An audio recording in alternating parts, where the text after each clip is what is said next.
Sinfoemociones. Este espacio radial te llevará a conocer el maravilloso mundo de la dirección de orquesta, con contenidos puramente académicos, con los cuales podrás adquirir más y mejores conocimientos vinculados al mundo de la música orquestal y las emociones, que este maravilloso arte despierta en el músico y público en general. Sinfoemociones, una cita semanal que te brindamos para tu formación e información.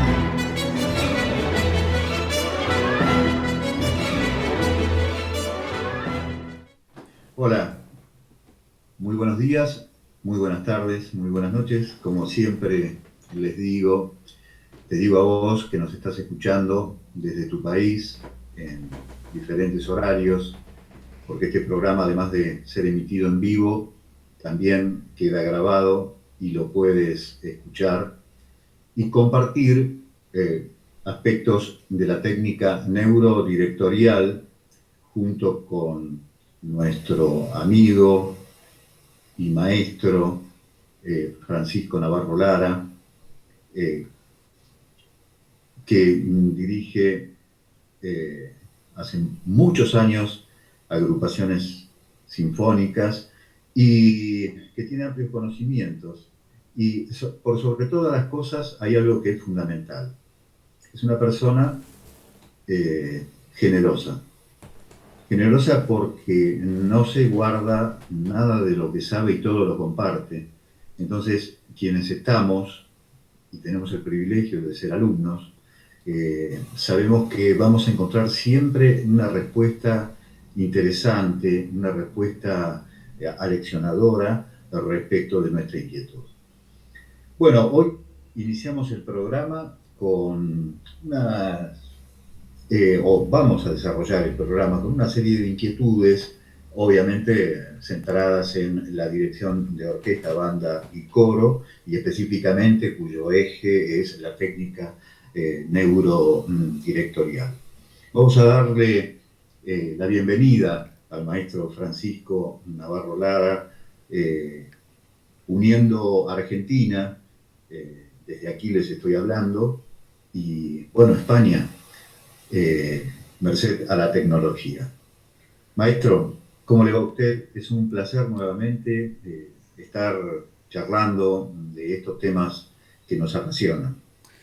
Pues muchísimas gracias, Mario José. Para mí también es un gran placer poder compartir estos minutos con usted, así como también con nuestros radio oyentes y también con, como usted bien comentaba, con todas las personas que tanto en este momento presente como en momentos futuros puedan estar oyendo este programa, que además queda también no solamente a disposición de todos los interesados en nuestro canal de YouTube, sino que también lo hemos incluido también en fin, la posibilidad de descargarlo desde otros dispositivos como el iTunes y muchísimos otros procedimientos para que la persona que pueda estar interesada pueda oírlo. Es una especie de podcast que simplemente buscando por dirección orquestal o por técnica neurodirectorial van a tener la posibilidad de personas tanto, como digo, en el presente como también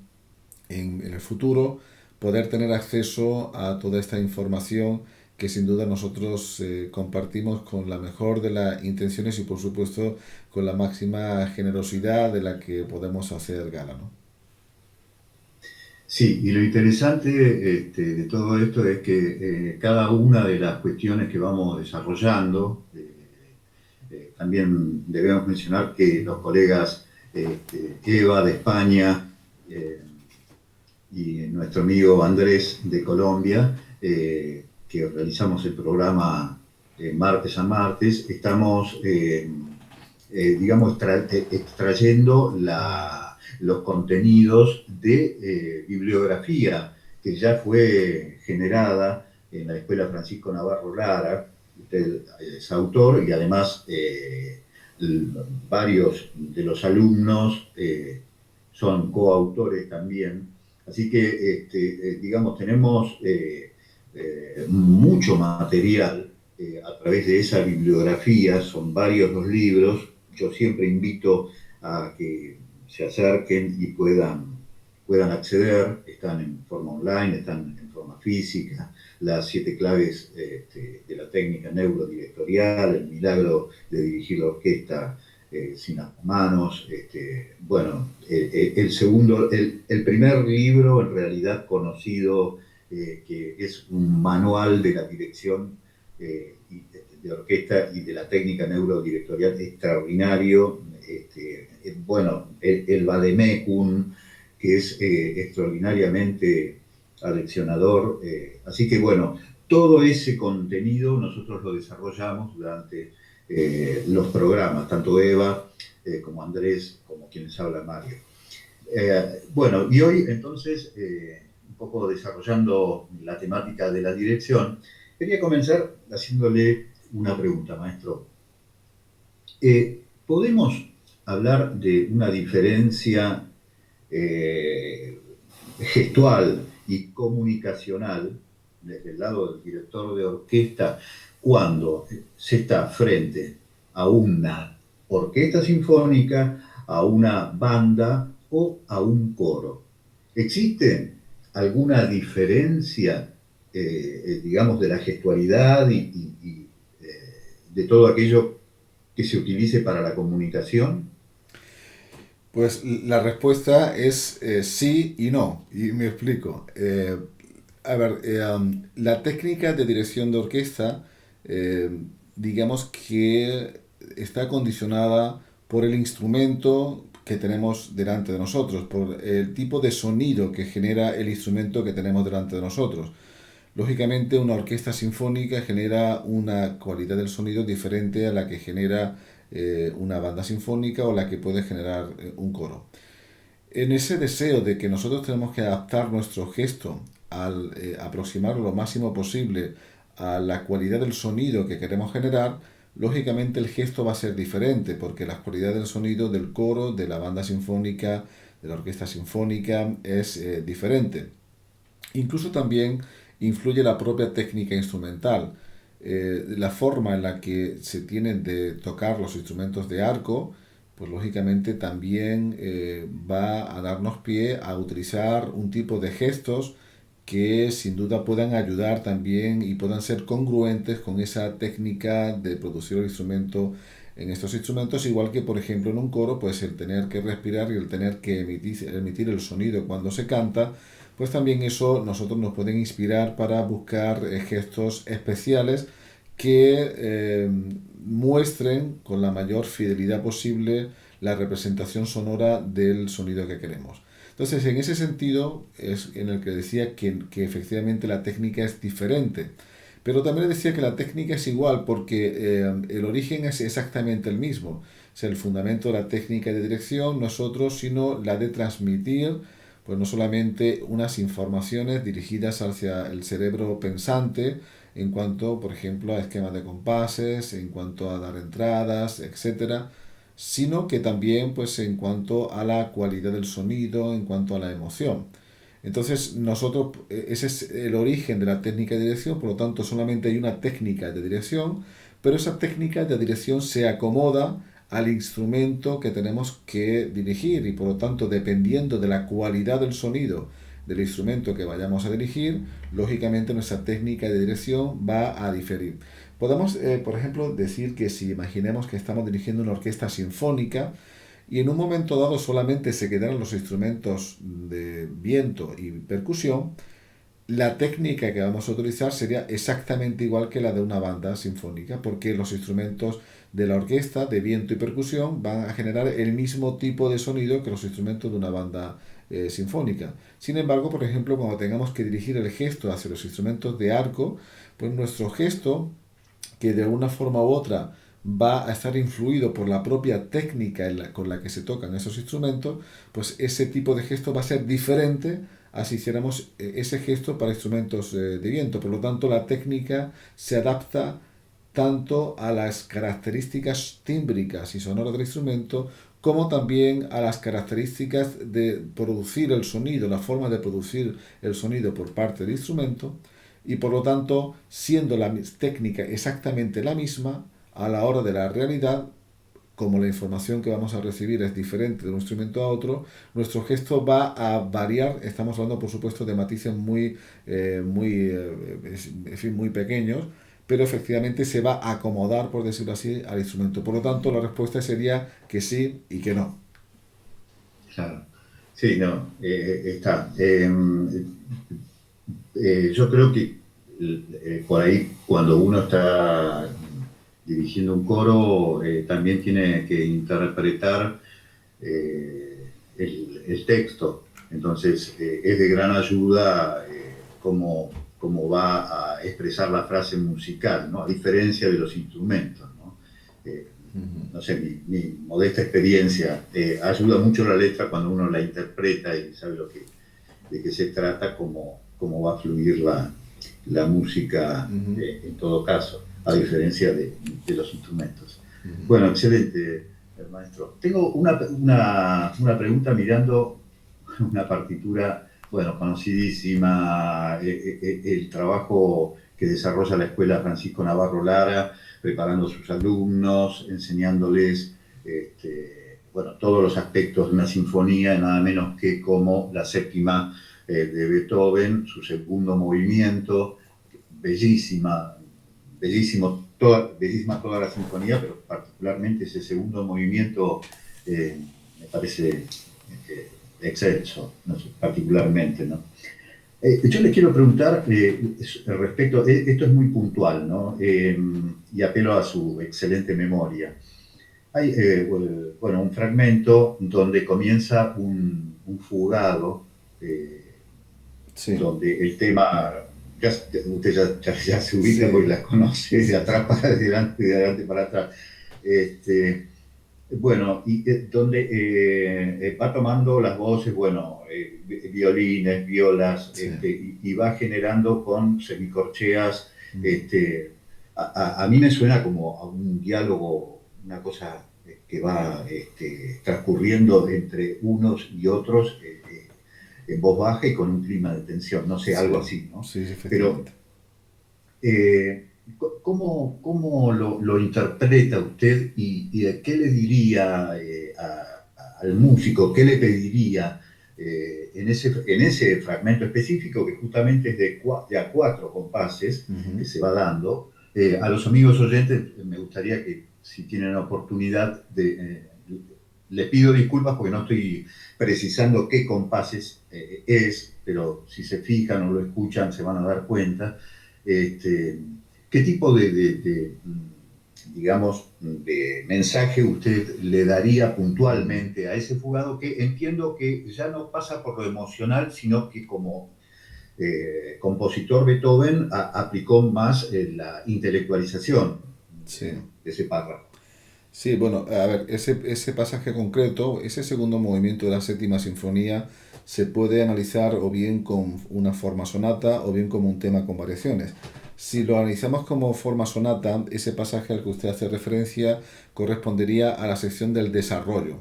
Digo para que nuestros oyentes, Ah, si quieren bien, situarse claro. efectivamente dónde puede comenzar. Y podemos hablar de una forma general porque digamos que este pasaje o las características de este pasaje ocurren en muchísima literatura orquestal. Estamos hablando fundamentalmente de un pasaje donde el elemento, el recurso compositivo es el contrapunto. En este caso son Claro. imitaciones y fundamentalmente ¿qué es lo que podemos hacer tanto cuanto tenemos distintas obras donde hay pasajes, como usted bien ha dicho, son intelectuales, es decir, cuando hablamos de contrapunto, no estamos hablando de una emoción, sino el contrapunto es un procedimiento puramente intelectual, es decir, escribir una fuga requiere muy poco, por decirlo así, de la emoción y mucho del intelecto. Nosotros podemos hacer una fuga para doble coro y eso prácticamente son leyes cuasi matemáticas. Yo recuerdo cuando estudiaba contrapunto y fuga, que según pues el trabajo lo difícil que era, realmente uno tenía que hacer auténticos malabares matemáticos para combinar realmente todo el contrapunto para que tuviera realmente una lógica y estuviera escrito con arreglo a las leyes escolásticas del contrapunto. En estos casos, en donde el elemento, concretamente en este caso al que usted hace referencia, el segundo movimiento de la séptima de Beethoven, sí que confluye ambos elementos, tanto emocional como intelectual. Y voy a explicarle qué es lo que yo en este tipo en este caso concreto, pues me interesa. Por un lado me interesa un aspecto intelectual. El aspecto intelectual es que hay un sujeto, el sujeto digamos que es la cabeza del tema, digamos lo que genera propiamente la composición, que va pasando de una sección a otra, va pasando de una sección de cuerda a otra, violines primeros, violas, violonchelos, violines segundos, etcétera.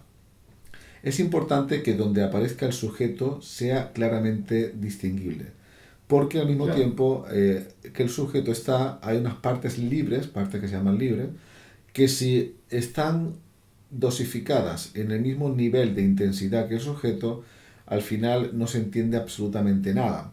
Y es importante que para que, digamos, el oyente pueda encontrar el intelecto y pueda encontrar un placer intelectual oyendo ese tipo de fragmento, lo interesante es que se pueda reconocer ese sujeto.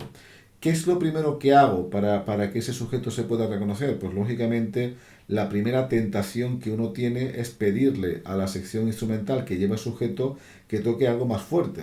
Sin embargo, no es esto lo ujú, adecuado, sino lo adecuado es precisamente decirle al resto de instrumentos que no toca el sujeto, pues que toque más piano. De esa forma estamos ajá, haciendo dos planos sonoros, de forma que lo importante es como si imagínense que hacemos una fotografía o pintamos un cuadro, siempre hay un objeto que aparece en primer plano, ¿no? Y ese, digamos, es el claro, objeto del cuadro.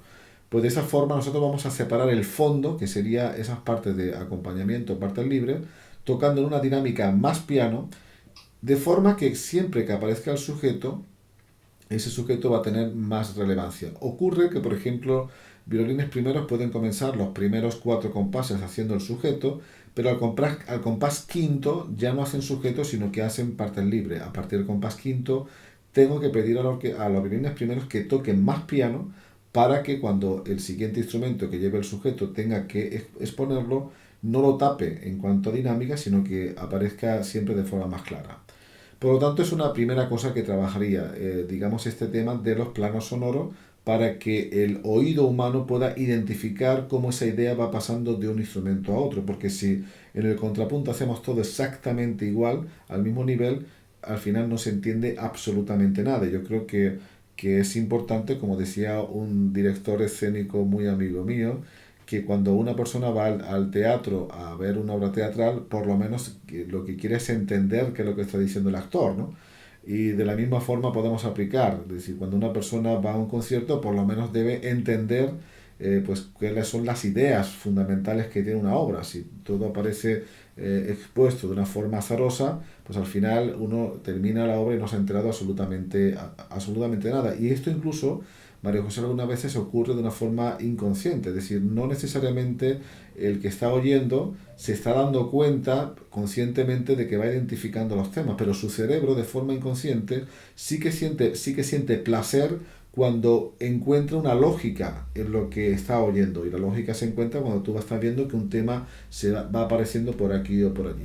La segunda cuestión que trabajaría, que sería una cuestión ya puramente emocional, sería lo que para mí representaría, digamos, ese pasaje. Sin duda usted lo ha definido claro, muy bien, que sería, digamos, una especie como de inquietud, una especie como de susurro, una especie como de, pues imagínese cuando hubiera una noticia, ¿no? Que aparece una noticia que inquieta y que de forma, pues al oído, pues hay una multitud de personas que se lo están comunicando al oído, ¿no? Se crea una gran tensión, pero al mismo tiempo esa gran tensión se hace una dinámica muy piano, una especie de susurro, pero se conserva esa tensión. ¿Cómo yo puedo conseguir eso orquestalmente? Por ejemplo, todos esos pasajes a mí me gusta que se hagan spiccato, es decir, que no se hagan a la corda, sino que se hagan con poco arco, con poco peso de arco y con sonidos cortos. Eso crea un mayor nerviosismo. Al mismo tiempo, también el que tiene poco peso el arco y se utiliza poco arco, vamos a conseguir que el sonido sea mucho más liviano y que sea mucho más light, mucho más delgado, más pequeño, ¿no? El tempo es importante que el pulso sea regular, porque de esa forma vamos a conseguir una inquietud, una inquietud, ¿no? Y ese pasaje, pues por lo tanto, estoy trabajando un aspecto puramente intelectual, es decir, que el tema se oiga y se reconozca claramente, pero también estoy trabajando una emoción. La emoción esa puede ser la inquietud, puede ser, no sé, pues el esperar algo, hay una noticia ahí en el aire que algo que está sin resolver, ahí pues, genera un ambiente de cierto misterio, ¿no? Y mediante estos procedimientos que le he dicho, pues son procedimientos de dinámica piano, sonido corto, poco peso en el arco, etcétera, etcétera, conseguimos ese tipo de emoción que sin duda cuando el oyente lo está escuchando, pues sin duda le va a llegar. Esto no sale solo, María José, es decir, no los músicos con que tengan la partitura delante y su partichela, violín primero, violín segundo, viola, violonchelo y contrabajo, solo no sale. Es decir, cada uno va a tocar su partichela, que toca piano y toca semicorcheas, pero si el director no interviene de esta forma que yo le estoy explicando, no va a conseguir ese resultado. Por lo tanto, fíjese qué importante es realmente el criterio del director, porque ese criterio es el que va a hacer que la música suene de una forma o de otra o despierte una emoción u otra emoción diferente. Claro, perfecto. Clarísimo, clarísimo. Y, contribuyendo o extendiendo un poquito más la pregunta, dentro de las tensiones, ese, digamos, pasaje, Sí. ¿es compresivo o expansivo? Es compresivo, totalmente, es compresivo. Va hacia adentro, tiene una Totalmente energía hacia compresivo. Sí, adentro. cuando hablamos de compresivo, fundamentalmente, y fíjese, Mario José, que no es sencillo entender bien el concepto de energía compresiva o expansiva, porque hay veces incluso que puede dar lugar a equivocaciones. Yo recuerdo incluso cuando estudiaba en Viena, que sobre la partitura yo escribía la C de compresivo o la E de expansivo, porque ni yo mismo me Ajá, aclaraba al principio cuando estudiaba estos elementos, ¿no? Pero digamos que claro, para mí, por ejemplo, compresivo, en este caso, sí, para mí compresivo es cuando uno está, imagínese que hay una energía que quiere salir, pero que uno la comprime para que no salga. Un ejemplo claro puede ser una botella de champán que se agita y que lógicamente genera pues un deseo claro, de que eso vaya a explotar, ¿no? Pero sin embargo el corcho lo está conteniendo, ¿no? Entonces ese corcho actúa como energía compresiva, está comprimiendo una energía, no la está dejando salir. Sin embargo, una energía expansiva es cuando ya se libera todo. Este pasaje, siempre los claro. pasajes de tipo contrapuntístico suelen ser pasajes compresivos, incluso relacionados con la dinámica piano también y con ese tipo de figuración en notas muy cortas, de semicorchea, etcétera, crea ese ambiente de misterio. Cuando hablamos de un ambiente de misterio y de nerviosismo, muchas veces nos estamos refiriendo a una energía compresiva, porque todo esto, como usted sabe, más adelante se va a liberar en ese fortísimo, donde aparece Claro, nuevamente el tema principal, que aparece como tema con variaciones, y ese sería, digamos, una energía expansiva. Ahí es donde ya se abre el corcho, donde ya bulle toda la energía que se había contenido, y por lo tanto ese pasaje sería compresivo. Y además, fíjese, cuanto más compresivo lo hagamos, hay personas que cuando llegan al fortísimo explotan el fortísimo tocando muy muy muy fuerte. Realmente ese fortísimo no es un fortísimo de intensidad, sino que es un fortísimo de expansión. Beethoven claro, no tenía elementos todavía para definir lo que era energía compresiva o energía expansiva. Muchas veces muchos pianos de Beethoven simplemente nos están indicando que hay una compresión de la tensión. Por ejemplo, en este mismo segundo movimiento de la séptima sinfonía de Beethoven, los primeros compases de esa marcha, hay un momento que se produce un pianísimo súbito. Es decir, empieza piano, empiezas mi, sí, ti, pam, sí. pam, piano, y luego hay dos compases que son unos compases que son pianísimo súbito.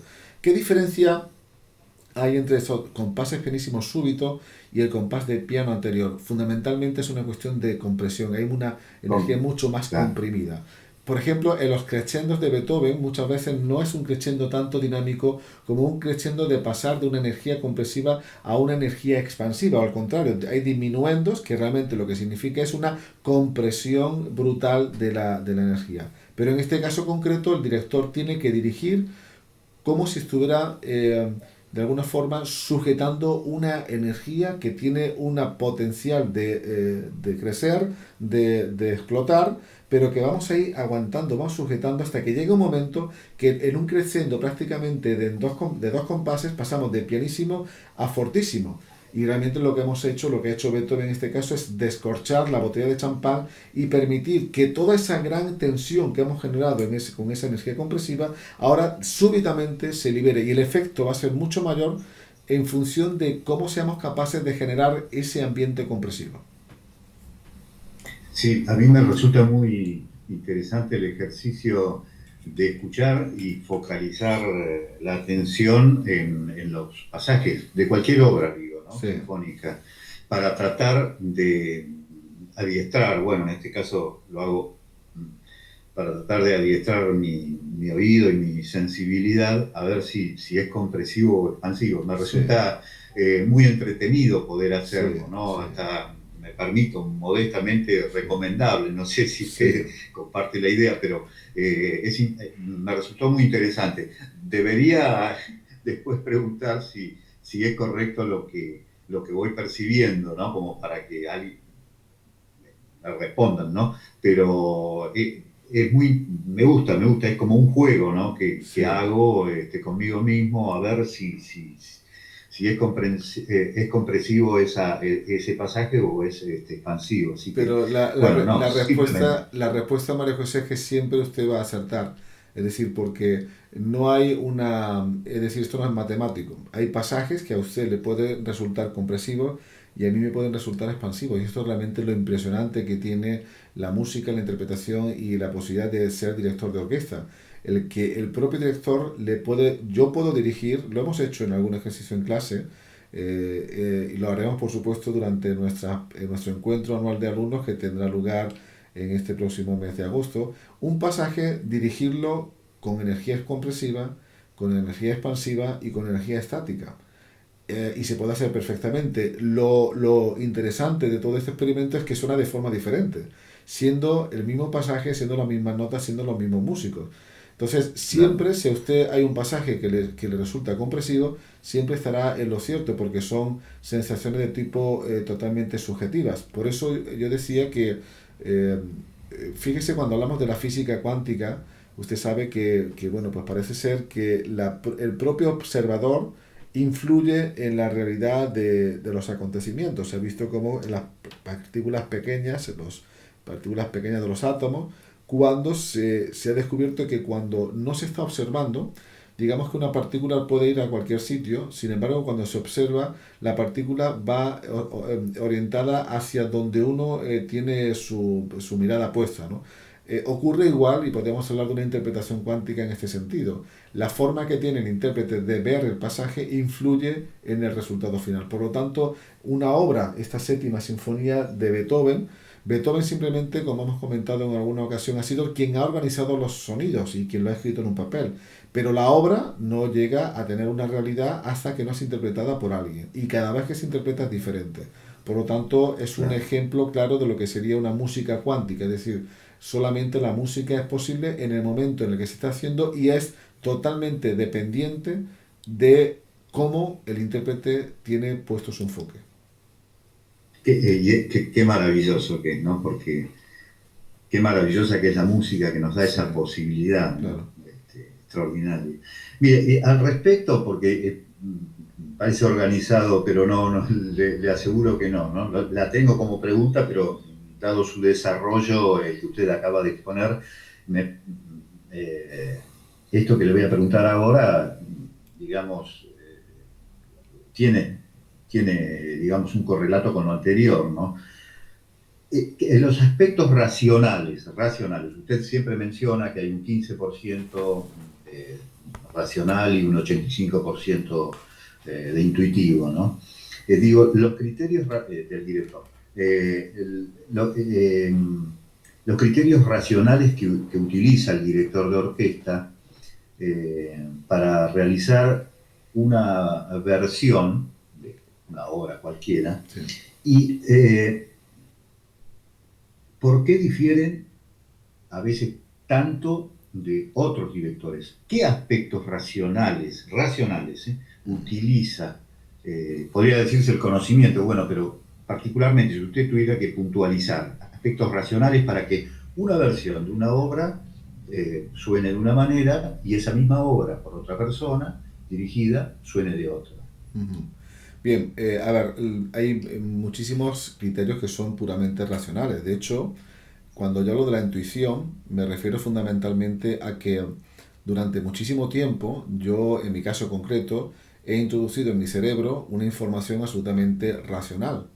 El proceso intuitivo es que cuando uno ya lleva muchísimo tiempo pues en una profesión, como en este caso director de orquesta, después de haber estudiado tantas obras, después de haber hecho tantos tipos de análisis, llega un momento en el que mi cerebro tiene ya unos datos dentro. La intuición, que es realmente, la intuición no es ni más ni menos que un procedimiento no consciente que hace mi cerebro de forma que relaciona la información que mi cerebro tiene cosechada a lo largo de tanto tiempo.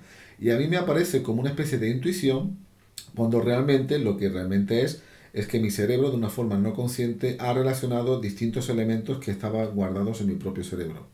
Por lo tanto, una forma, digamos, intelectual de poder analizar y poder dar sentido a una obra, pues le voy a dar algunos datos, son muchísimos, ¿no? Pero le voy a dar unos datos. Por ejemplo, si nosotros encontramos un pasaje donde hay una melodía, por decirlo de alguna forma, que es la que genera la propia obra, es decir, es la melodía en la cual el compositor basa su composición, digamos que claramente es el objeto que el compositor ha inventado. Imagínense que esa idea aparece escrita, por ejemplo, para los instrumentos de cuerda, ¿no?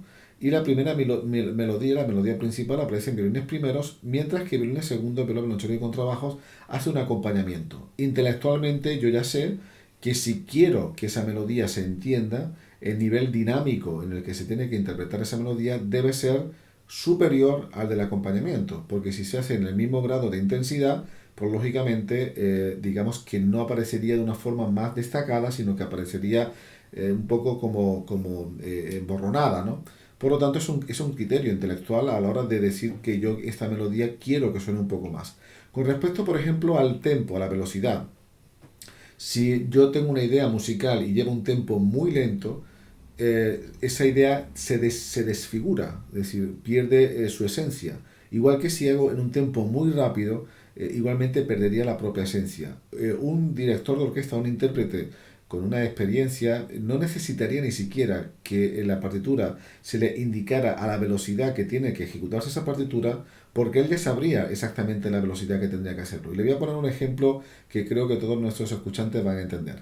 Si cualquier persona que nos está oyendo pues conduce su coche o maneja su vehículo, pues en cada uno de nuestros países este tipo de verbos se utiliza tanto lo que conducir, manejar, auto, Sí, vehículo, sí, coche es diferente. Bueno, pues yo creo que todos entendemos a qué me estoy refiriendo. sí, Vamos por una carretera. Si llevamos experiencia, a mí no me hace falta que me indiquen una limitación de 80 o de 100 o de 120. Yo ya sé a qué velocidad tengo que ir por esa carretera, en función de cómo sea la carretera. Si es una carretera pues que tiene varias vías, está muy bien, el pavimento está muy bien, no hay tráfico ninguno, pues la propia carretera me indica que puedo ir a una velocidad un poco más rápida. Sin embargo, es una carretera que está llena de curvas, está mal pavimentada, pues lógicamente voy a reducir la velocidad sin que ni siquiera tenga que mirar las indicaciones de velocidad que están en la carretera, ¿no? Ocurre igual en la propia interpretación. En cuanto al tempo, eh, yo, por ejemplo, usted me pregunta ahora cuál es la indicación de comienzo de este segundo movimiento de la séptima de Beethoven, pues en este momento no estoy seguro si es allegretto o andante, creo que es allegretto, pero no estoy plenamente seguro, pero me da igual, es decir, yo sé exactamente a qué velocidad tiene que ir, ¿no? Porque si fuera claro. más lento, pues lógicamente se desfiguraría totalmente todo el contenido musical. Y todo este tipo de cuestiones de tipo intelectuales uno la va aprendiendo a lo largo de su formación, pero llega un momento, Mario José, que ya esa información está dentro del cerebro y cuando yo digo de echar mano a la intuición me refiero fundamentalmente a dejar que mi propio subconsciente, que es mucho más interesante que el consciente, digamos que el consciente es mucho más idiota que el subconsciente. El subconsciente no se equivoca. El subconsciente, gracias al subconsciente respiramos, gracias al subconsciente la corriente sanguínea pues es fluida, nos llega a todas las partes de nuestro cuerpo. Si eso lo tuviéramos que hacer por medio del consciente, seguro que a más de uno se le olvidaría respirar, ¿no? Los procesos realmente importantes los lleva a cabo el subconsciente. Y cuando uno, después de tanta experiencia, tanto estudio, llega a tener esos archivos dentro de su cerebro, pues no tiene que pensar de forma, digamos, racional. El propio inconsciente se va a encargar de darle la respuesta y luego vamos a pensar que ha sido una intuición, pero realmente no es tal. Es que nuestro cerebro subconsciente ha relacionado distintos elementos de distintas obras parecidas, distintos directores que hemos visto dirigir eso, muchas veces que hemos oído esa obra, que la hemos tocado, que la hemos dirigido. Al final tenemos una base de datos que interconectamos todos esos puntos y nos da exactamente la receta exacta, que al principio parece ser que es como una especie como de una inspiración divina, cuando realmente es un proceso subconsciente de nuestro cerebro. Claro, hay una maduración de todos los archivos incorporados durante el tiempo. Exacto. Y al respecto de lo que usted dice, por ejemplo, yo comparo en cuanto al tempo, digo, la velocidad que utiliza para interpretar, bueno, la séptima de Beethoven, Karajan, Leonard Bernstein, Sí. y lo comparo con el maestrísimo Carlos Kleiber, Sí. y bueno, el maestro Bernstein lo hace como más lento. No quiero emplear el término más pesado, pero Sí. es como más en líneas generales, me parece, de lo Sí. que yo he escuchado, ¿no? No se puede ser, son estupendos, Claro. son versiones Sí, espectaculares. lo que ocurre, María José, es que hay una pregunta que es muy infantil, pero yo creo que es la que la que realmente fundamenta mucho de nuestro quehacer como directores. Es decir, ¿qué significa rápido? ¿Cuánto de rápido es rápido? ¿Cuánto de lento es lento? Si nosotros vemos una partitura que está escrito allegretto, pero allegretto, ¿qué es allegretto? Es decir, allegretto no es un número matemático. Allegretto puede ser, desde el punto de vista del pulso, un intervalo, es decir, es una horquilla que va de un poco más a un poco menos, pero también esos términos también tienen una connotación de tipo fundamentalmente del carácter, ¿no? Entonces, lógicamente, ese intervalo que te permite al decir rápido, nosotros, por ejemplo, imagínese una persona pues que tiene ya 99 años de edad, que prácticamente apenas no puede caminar. Para él, ¿qué significa andar rápido? Si Claro. hacemos esta misma pregunta a un atleta bueno, pues que anda la maratón a una velocidad tremenda, pues ¿qué significa rápido? Pues es otra cosa totalmente diferente, ¿no? Por lo tanto, volvemos al principio. Es el propio intérprete el que crea la realidad. Y ambas versiones son perfectamente válidas, porque cada uno ve la realidad de una forma diferente. La realidad, no existe una realidad, sino que cada uno conformamos nuestra propia realidad. Luego sí podemos compararlas, es decir, usted puede hacer perfectamente comparar una versión pues de Bernstein con otra versión de cualquier otro director, de Carlos Kleiber, por ejemplo, y usted puede decir que una es más rápida que una le gusta más que otra, que está más en sintonía con una o con otra, pero lo cual no significa que alguna de las dos no sea correcta.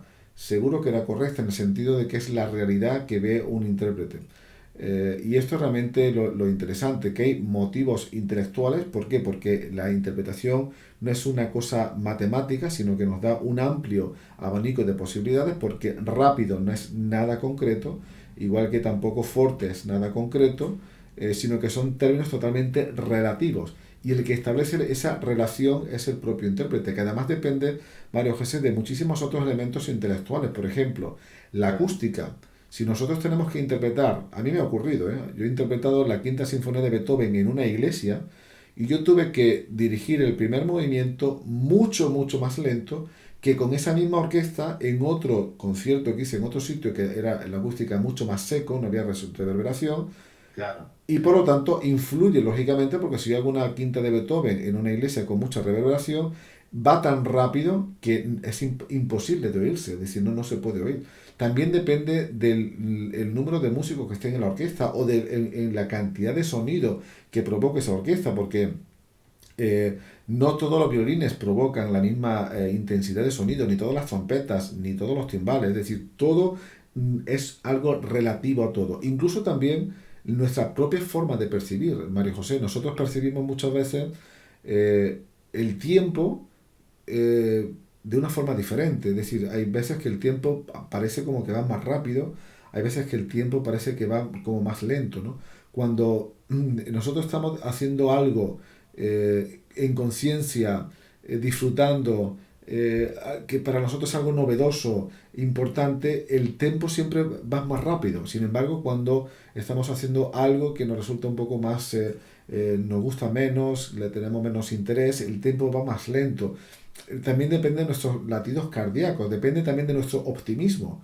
Yo he dirigido conciertos en los que he estado optimista y he dirigido conciertos en los que estaba absolutamente pesimista, porque bueno, a lo largo de la vida, como usted bien sabe, Mario José, pues uno tiene tiempo para todo, ¿no? Para estar Sí, optimista, para estar deprimido, para estar somos, eufórico, para todo, ¿no? Entonces sí, no, por no es supuesto. igual, no es igual. Yo le voy a confesar, yo tuve un tiempo que estuve, bueno, no era una depresión, pero digamos, muy cerca de lo que podamos entender que puede ser una depresión, ¿no? Yo le puedo decir que los conciertos más expresivos, los conciertos donde yo conseguí sacar las máximas posibilidades de la orquesta fueron precisamente esos, donde mi percepción era totalmente, pues estaba fuera de mí, es decir, usted sabe cuando una persona pues tiene procesos depresivos o cercanos a la depresión, todo lo vive con una intensidad mucho más a flor de piel, ¿no? Yo recuerdo haber dirigido en un estado, no era de depresión, pero vamos, digamos un estado no eufórico, por decirlo de alguna forma, ¿no? Un estado pues depresivo. Una obra de Mahler, y créame que yo jamás he dirigido eso de la forma que lo dirigí en aquel momento. ¿Por qué? Porque mi percepción de la realidad era totalmente diferente. Cuando una persona, por Claro. ejemplo, es una persona pues muy optimista, eh, pues posiblemente los tempos van a ir más rápido, ¿no? Si usted dirige la misma obra en un momento en el que ha tenido... Yo recuerdo, por ejemplo, un concierto que además tengo en YouTube, que se grabó, que era dirigiendo la Cuarta Sinfonía de Brahms con la Orquesta Filarmónica de Medellín. En ese concierto, la semana anterior se murió mi padre. Y bueno, pues yo ya tenía el concierto agendado, por lo tanto, pues la semana anterior murió mi padre y yo me fui, a los 2 días de morir mi padre, me fui para Colombia a dirigir esta segunda sinfonía de Brahms, que es conocida como la sinfonía trágica, una sinfonía trágica. En cualquier caso, es una sinfonía absolutamente pues maravillosa, ¿no? Pues lógicamente ese concierto para mí fue, yo lo viví y lo dirigí de una forma totalmente diferente a si yo, pues no sé, en vez de la muerte de mi padre, hubiera sido el nacimiento de mi hijo, ¿no? Pues hubiera sido Claro. totalmente una Sí, sensación diferente y mi cuerpo, mi cerebro estuviera segregando una serie de hormonas diferentes, de forma que yo voy a percibirlo todo de forma muy diferente y por lo tanto, volvemos nuevamente al principio, la propia persona que observa, en este caso el propio director como intérprete, es realmente el que crea la obra en cada momento. claro. Sí, sí, sí, lógicamente somos humanos y estamos muy cerca de una expresión eh, que obviamente nos sensibiliza todo el tiempo, sumado a las vicisitudes o a las alegrías propias de la vida. Bueno, Exacto, es lógico que lo tengamos afortunadamente como un canal de expresión claro. que me imagino, nos lleva a puntos sublimes, ¿no? Sí. De la interpretación. Sí, bueno, afortunadamente somos humanos y podemos vivir estas realidades, entiendo perfectamente, maestro. Mm. Bueno, quizás esta sea una pregunta media,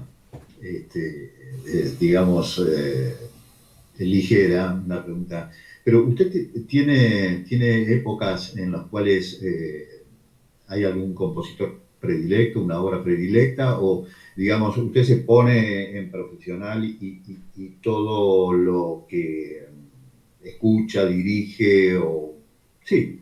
tienes deseos de escuchar simplemente por voluntad propia, eh, puede ser diverso o no. No Sí, sé si me entendió. sí, sí, perfectamente.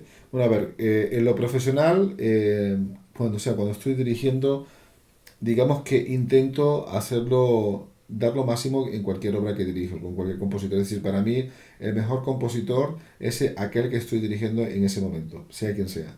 Y por lo tanto, como profesional, es decir, como es un trabajo entre comillas, intento hacerlo lo mejor posible. Es como si a un arquitecto pues le encargan crear una catedral o le encargan crear simplemente una casa para vivir. Bueno, pues cada proyecto es el que realmente en el momento en el que lo está haciendo es el que más le apasiona y por el que daría pues hasta la última gota de su sangre, ¿no? Lo que sí que es cierto es que María José ya hace muchísimo tiempo que yo no oigo música, es decir, yo necesito, digamos, separar un poco, tener ese tipo de oscuridad a la hora de cuando pueda dirigir, que haya una especie como de descanso, no sé cómo Sí, explicarlo. sí, sí, sí, sí, sí. Claro, no, me cuesta mucho trabajo, de hecho no lo hago, es decir, yo nunca oigo música por el placer de oír música, no lo hago. Yo creo que posiblemente sea porque necesito, digamos, ese silencio marco que me posibilita que cuando luego vuelva a coger nuevamente una obra, cogerla con todo el entusiasmo. Necesito de alguna forma conectar. Lo que sí le puedo decir que en los momentos en los que para mí la música era algo mucho más romántico que es en este momento, pues efectivamente tenía mis compositores de cabecera, que por supuesto pues siguen siendo hoy los mismos, que eran Tchaikovsky y Mahler, son los compositores que más se aproximan, digamos, a mi propia personalidad, pero luego como profesional le confieso que disfruto en cada momento de la obra que estoy haciendo y esa obra para mí en ese momento y ese compositor es el máximo exponente que pueda haber musical, ¿no? Qué bueno, sí, sí. Sí, es una. Bueno, yo creo que en todas las profesiones ocurre un poco eso, ¿no? Sí, Aquel que, bueno, tiene la.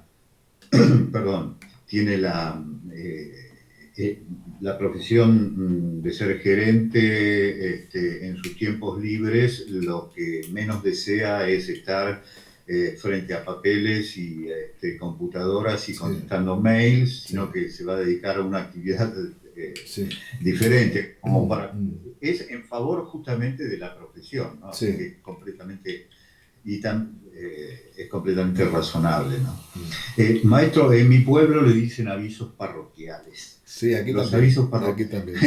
supongo que también allá, Sí, ¿no? sí, sí, Sí. sí. Así que quiero aprovechar estos minutos finales del programa, que como siempre me encanta estar charlando con usted bueno, y aprendo un montón y lo traslado a nuestros amigos oyentes y espero que les agrade tanto como el placer de estar con usted esta hora. Pero sí, bueno, vuelvo a los avisos parroquiales. Eh, Encuentro de Huelva, Escuela Francisco Navarro Lara, mes de agosto, si nos da algunos detalles, porque nos van a estar escuchando alumnos, pero también gente interesada, ¿no es así?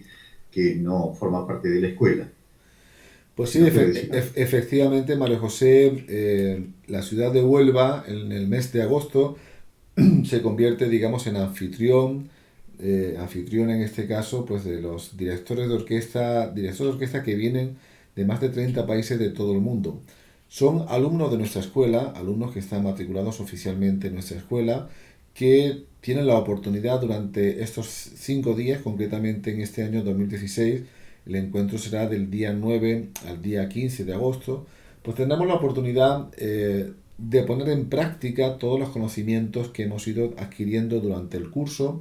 Tendremos la oportunidad de dirigir las obras propuestas del repertorio, tanto trabajarlas con los pianos que hacen la reducción de la partitura de orquesta, como con nuestra orquesta, la Orquesta Internacional de Directores de Orquesta, orquesta integrada por los propios alumnos de nuestra escuela. Hacemos nuestro concierto de clausura, pero también aprovechamos para otras muchas más cosas. Hacemos las ruedas de prensa oficiales de la presentación de los libros que hemos generado en nuestra escuela durante el año en curso. Tenemos distintas conferencias también que son muy interesantes donde exponemos lo más avanzado y lo más novedoso de la dirección de orquesta a nivel internacional. Tenemos muchísimos puntos de encuentro para que todos los directores, el pasado encuentro estuvieron más de 120 directores de todo el mundo, pues estamos en común y ahí se genera una energía absolutamente fantástica. De ahí han salido muchísimas oportunidades de trabajo, de conciertos, de relaciones. Y este encuentro también está abierto a otras personas que, sin ser oficialmente alumnos de nuestra escuela, también quieran participar y quieran estar. De hecho, pues en ese caso, la denominación que le damos es de Masterclass Internacional de Dirección de Orquesta, y que también pues se pueden, digamos, inscribir los alumnos o las personas que nos están escuchando, que estén interesados. También se pueden inscribir. La dirección donde pueden encontrar toda esa información es muy sencilla.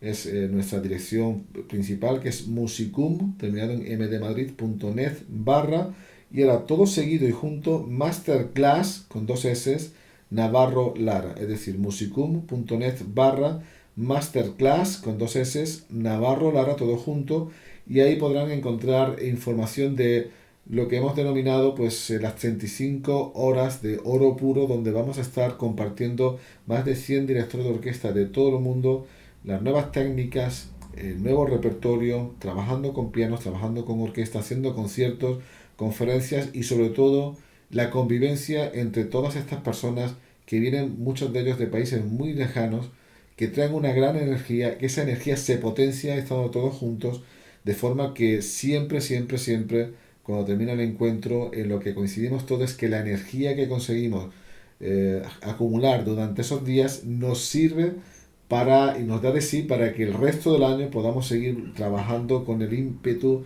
que tenemos por todas las personas que somos unos apasionados de la música y de la dirección orquestal. Bueno, muchísimas gracias, maestro. Ya estamos cerrando el encuentro. Por supuesto, vaya mi agradecimiento por todo lo que usted aporta a este programa y que va dirigido, obviamente, a nuestro amigo oyente que está pendiente y que puede escucharlo en forma directa, como lo estará haciendo ahora, o bien queda en diferido para acceder en el momento que lo desee.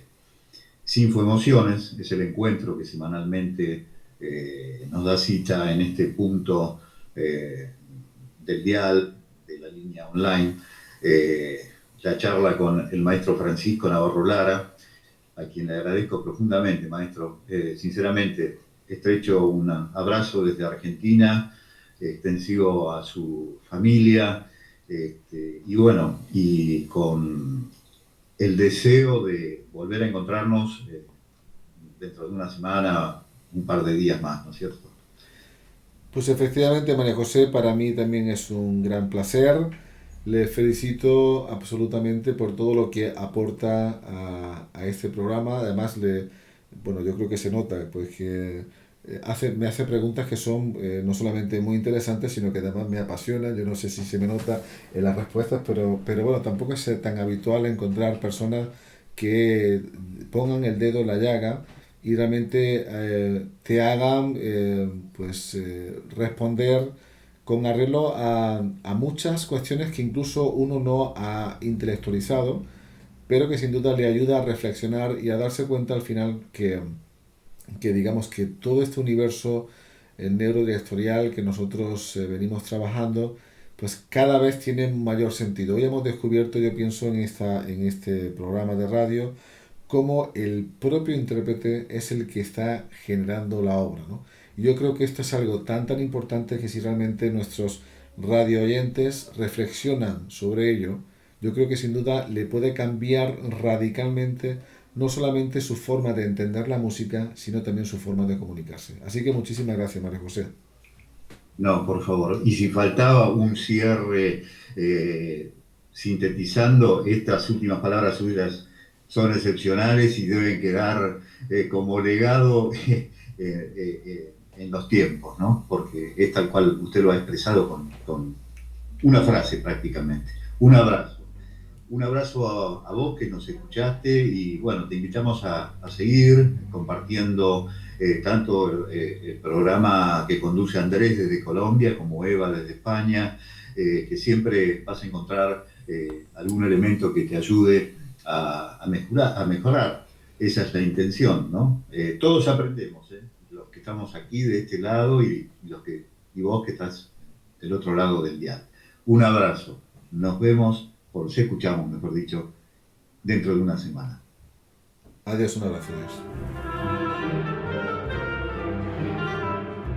Sinfoemociones, espacio radial que te llevará a conocer el maravilloso mundo de la dirección de orquesta, con contenidos puramente académicos con los cuales podrás adquirir más y mejores conocimientos vinculados al mundo de la música orquestal y las emociones que este maravilloso arte despierta en músicos y público en general. Sinfoemociones, una cita semanal que te brindamos para tu formación e información. Nos encontramos en la próxima cita.